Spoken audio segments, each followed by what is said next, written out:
കർത്താവിന്റെ നാമത്തിന് സ്തുതി. ദിവസവും ഈ ചാനൽ കേൾക്കുന്നതിലൂടെ നിങ്ങൾക്ക് ഒരു വർഷത്തിനുള്ളിൽ ബൈബിൾ വായിക്കാൻ കഴിയും. ദയവായി ഷെയർ, സബ്സ്ക്രൈബ് ഒപ്പം സപ്പോർട്ട് ചെയ്യുക. ഇന്നത്തെ ബൈബിൾ വാക്യങ്ങൾ. സംഖ്യാപുസ്തകം 19 അധ്യായം 1 മുതലുള്ള വാക്യങ്ങൾ. സംഖ്യാപുസ്തകം 19 അധ്യായം 1 മുതൽ ഉള്ള വാക്യങ്ങൾ. യഹോവ പിന്നെയും മോശെയോടും അഹരോനോടും അരുളിച്ചെയ്തത്, യഹോവ കൽപ്പിച്ച ന്യായപ്രമാണം എന്തെന്നാൽ, കളങ്കവും ഊനവുമില്ലാത്തതും നുകം വെക്കാത്തതുമായ ഒരു ചുവന്ന പശുക്കിടാവിനെ നിന്റെ അടുക്കൽ കൊണ്ടുവരുവാൻ ഇസ്രായേൽ മക്കളോട് പറക. നിങ്ങൾ അതിനെ പുരോഹിതനായ എലെയാസാരിന്റെ പക്കൽ ഏൽപ്പിക്കണം.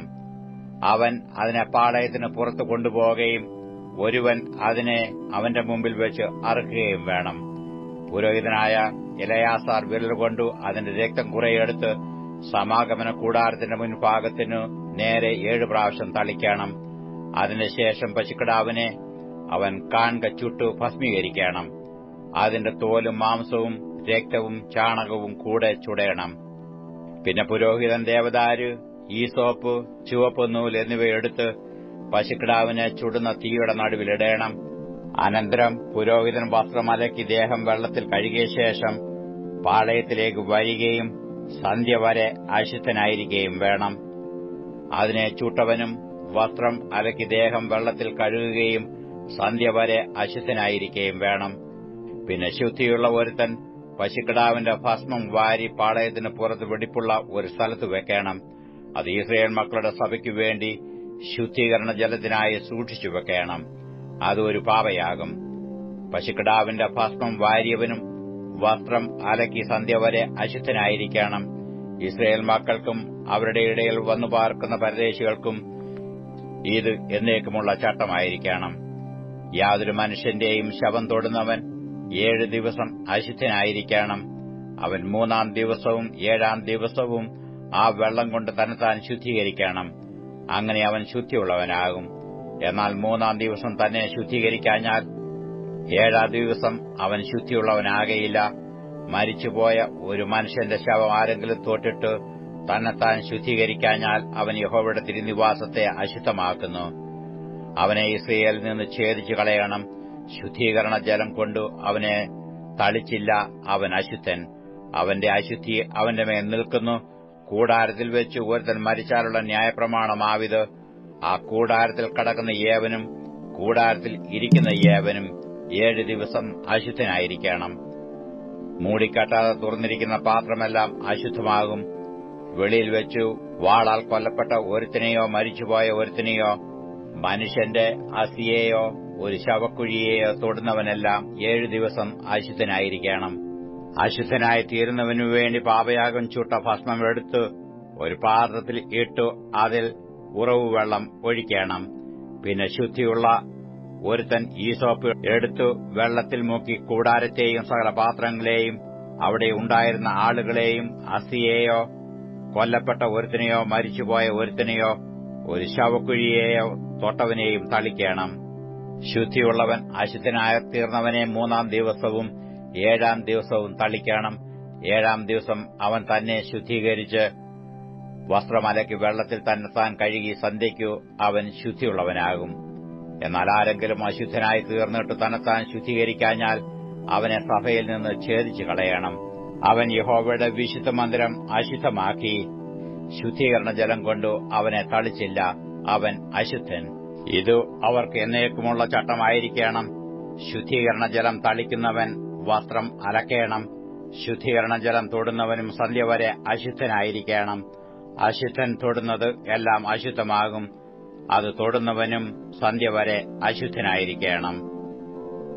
സംഖ്യാപുസ്തകം 20 അധ്യായം 1 മുതലുള്ള വാക്യങ്ങൾ.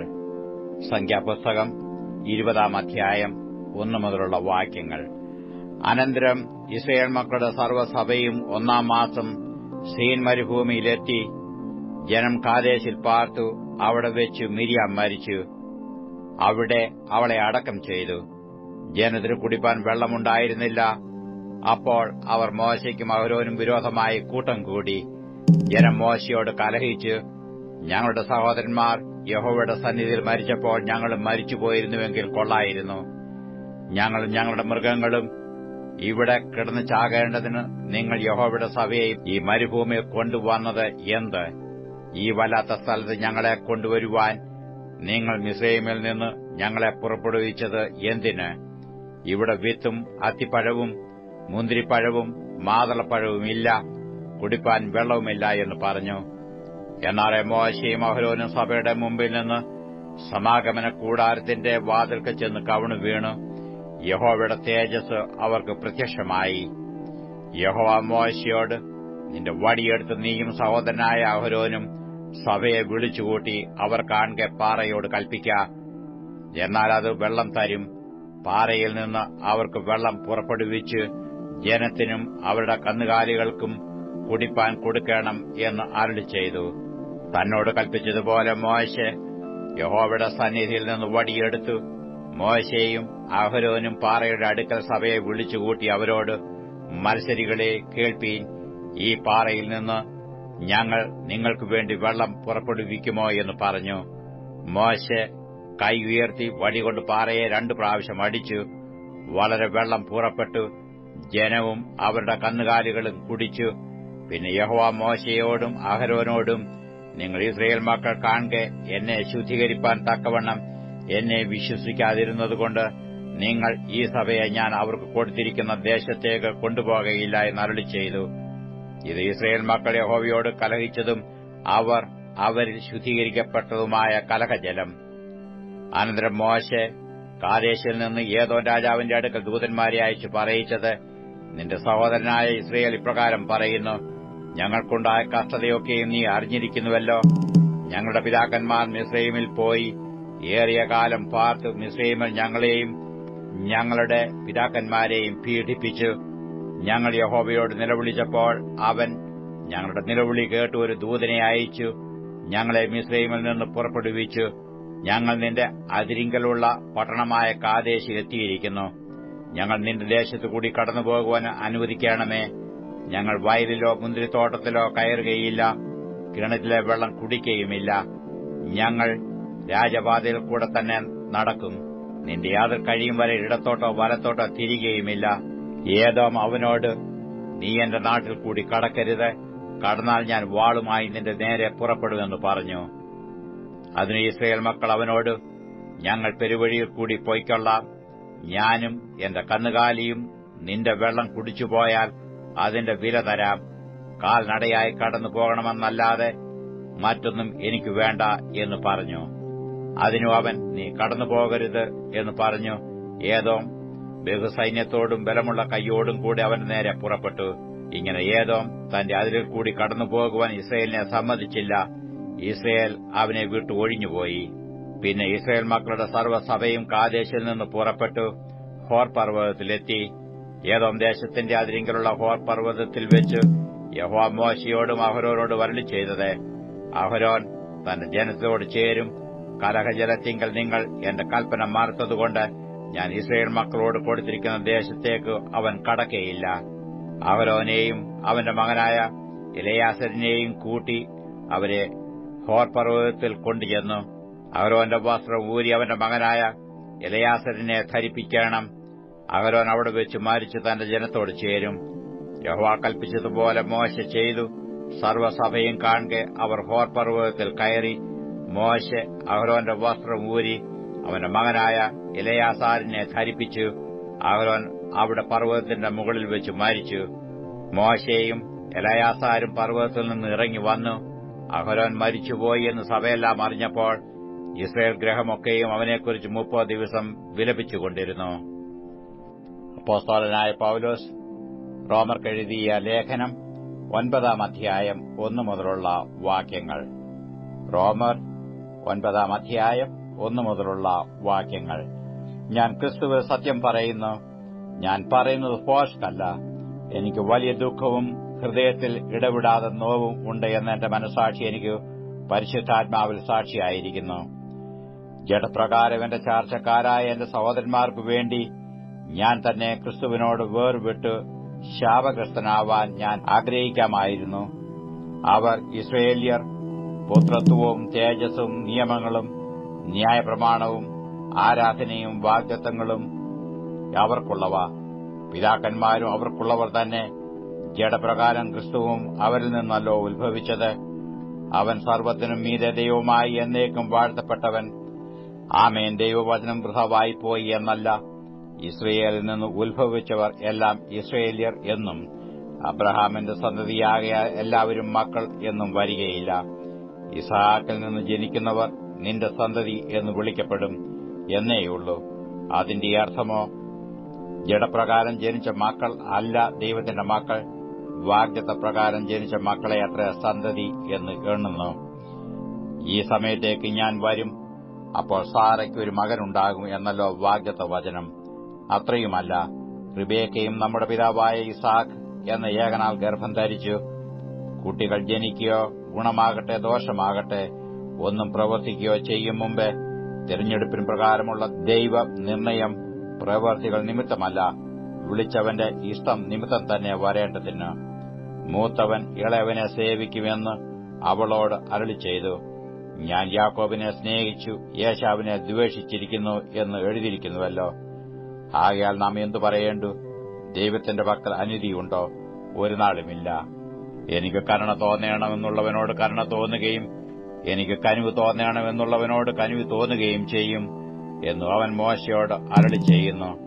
അതുകൊണ്ട് ഇച്ഛിക്കുന്നവനാലുമല്ല, ഓടുന്നവനാലുമല്ല, കരുണ തോന്നുന്ന ദൈവത്താൽ അത്ര സകലവും സാധിക്കുന്നത്.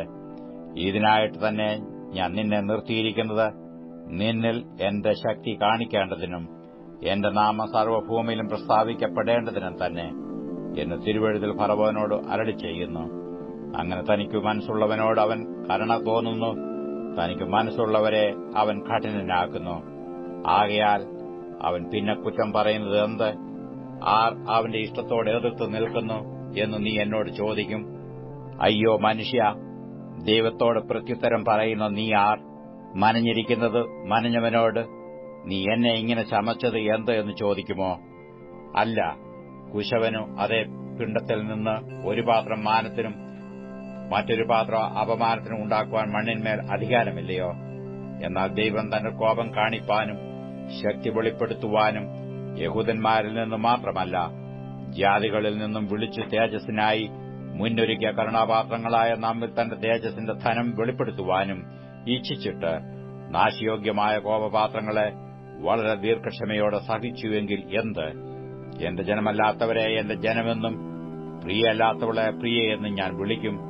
നിങ്ങൾ എന്റെ ജനമല്ല എന്നും അവരോട് പറഞ്ഞ ഇടത്തിൽ അവർ ജീവനുള്ള ദൈവത്തിന്റെ മക്കളെന്ന് വിളിക്കപ്പെടും എന്ന് ഹോശേയ പുസ്തകത്തിലും അരുളിച്ചെയ്യുന്നുവല്ലോ.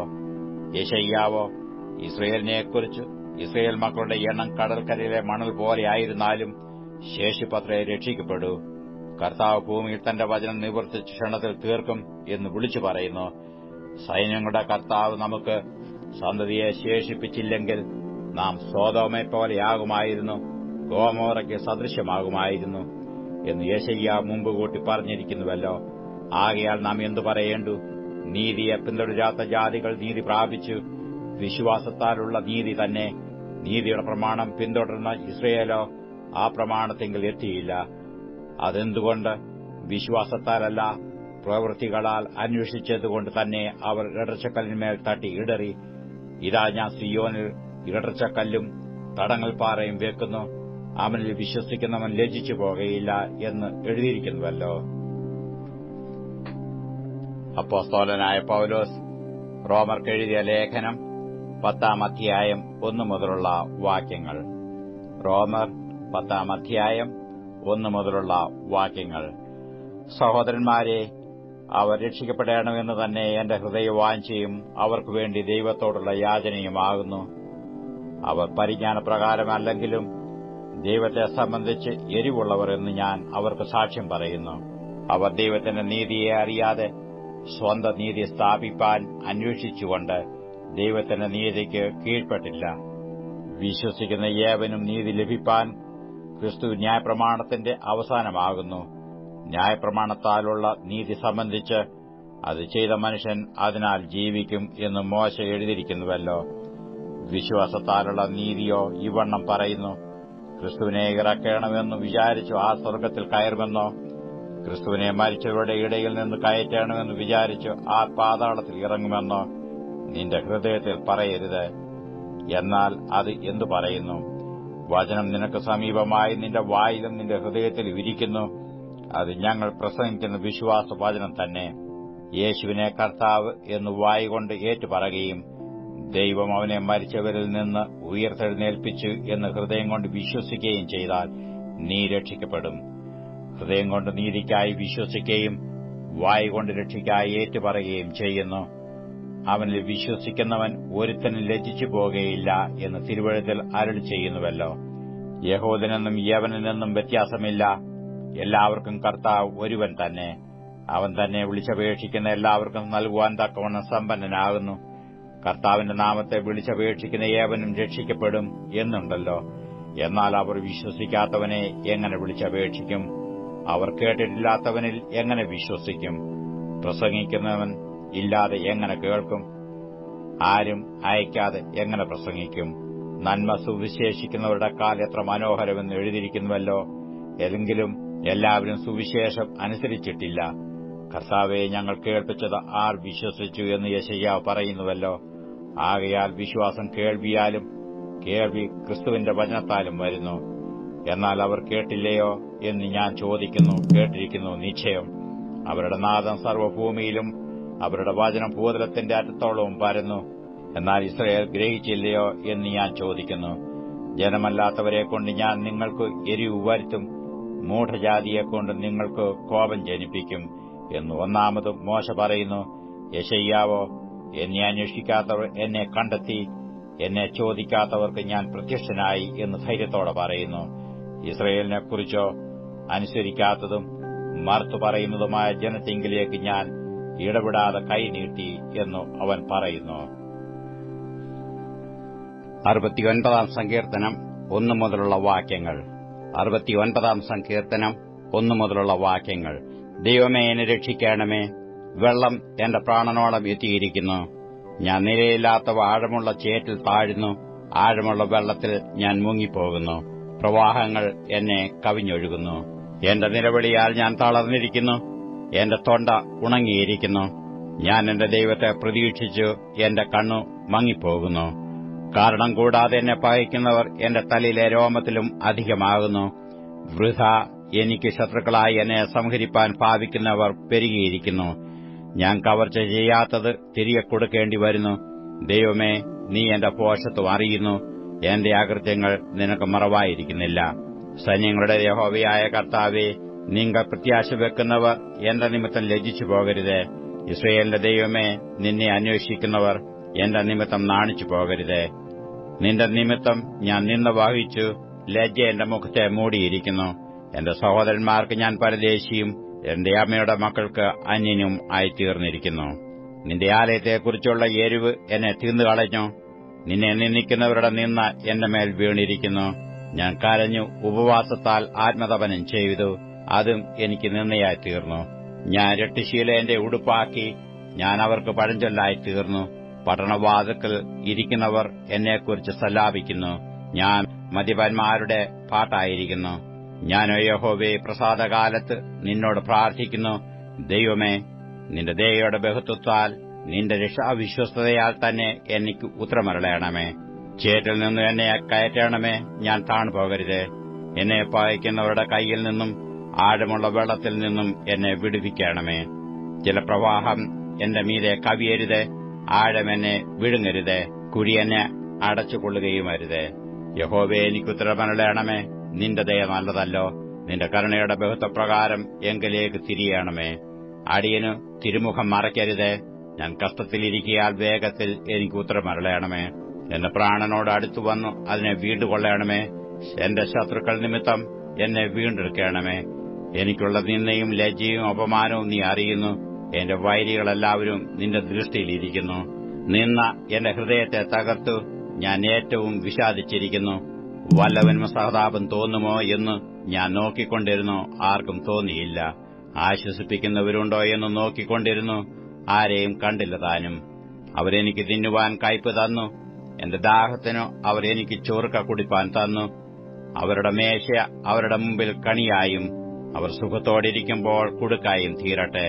അവരുടെ കണ്ണ് കാണാതെ വണ്ണം ഇരുണ്ടുപോകട്ടെ. അവരുടെ അര എപ്പോഴും ആടുമാറാക്കണമേ. നിന്റെ ക്രോധം അവരുടെ മേൽ പകരണമേ. നിന്റെ ഉഗ്രകോപം അവരെ പിടിക്കുമാറാകട്ടെ. അവരുടെ വാസസ്ഥലം ശൂന്യമായി പോകട്ടെ. അവരുടെ കൂടാരങ്ങളിൽ ആരും പാർക്കാതിരിക്കട്ടെ. നീ ദണ്ഡിപ്പിച്ചവനെ അവർ ഉപദ്രവിക്കുന്നു. നീ മുറിവേൽപ്പിച്ചവരുടെ വേദനയെ അവർ വിവരിക്കുന്നു. അവരുടെ അകൃത്യത്തോട് അകൃത്യം കൂട്ടണമേ.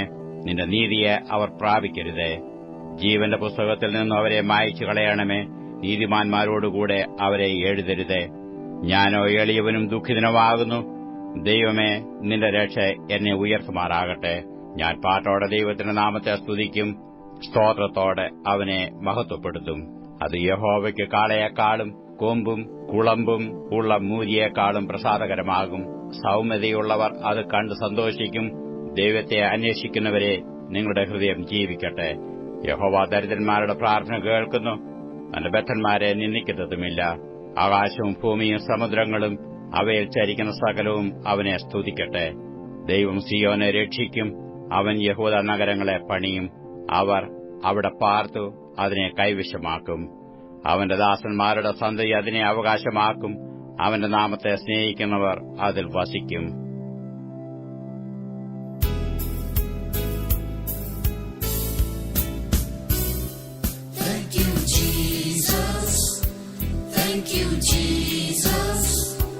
Thank you, Lord, for loving me. Thank you, Jesus. Thank you, Jesus.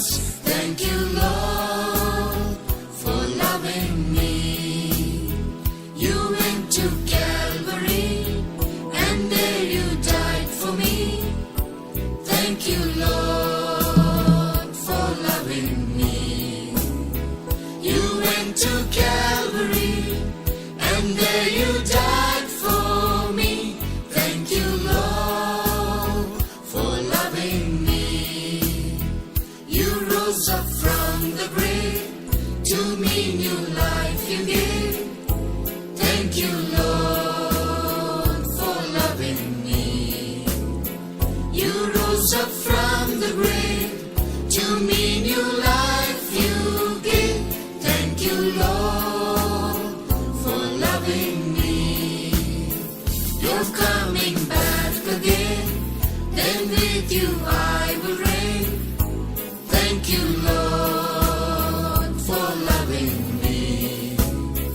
You're coming back again, then with you I will reign. Thank you, Lord, for loving me. Thank you, Jesus. Thank you, Jesus. Thank you, Jesus. Thank you, Jesus. Thank you, Lord. Thank you, Lord, for loving me. Thank you, Jesus.